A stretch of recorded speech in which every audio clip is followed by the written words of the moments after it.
The birds who occasionally come to his garden are David's only visitors.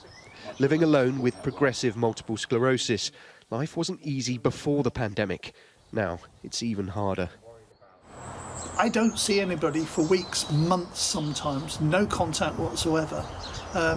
My two cats, they're my family, and it's a distraction from the worry, and it's a constant worry of how on earth do I cope? His loneliness has been compounded by new financial pressures. David receives legacy benefits, and unlike those on universal credit, did not get the weekly increase of £20 that the government introduced last year. Bigger heating bills and the extra cost of food delivery are pushing him further into debt. I will only have one hot meal a day. Even if my stomach is rumbling, I tend to eat in the evenings. So I live on basically tea throughout the day. It's really, really, really hard. New research by the Disability Benefits Consortium has found the pandemic has left the majority of vulnerable people on benefits like ESA and Job Seekers Allowance struggling to meet additional costs.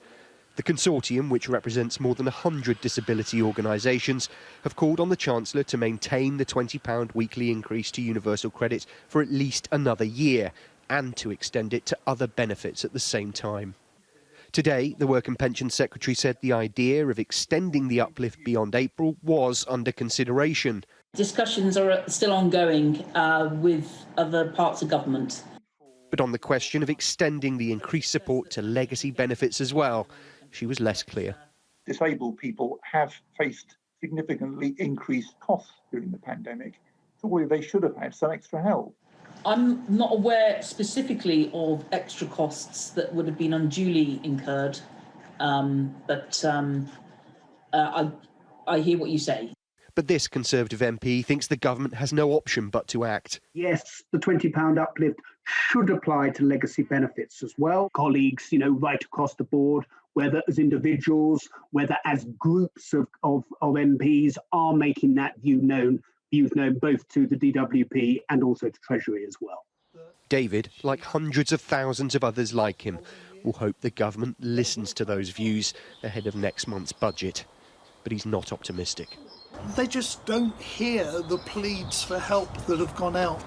There are times where I think, I'm not sure how much longer I can continue doing this.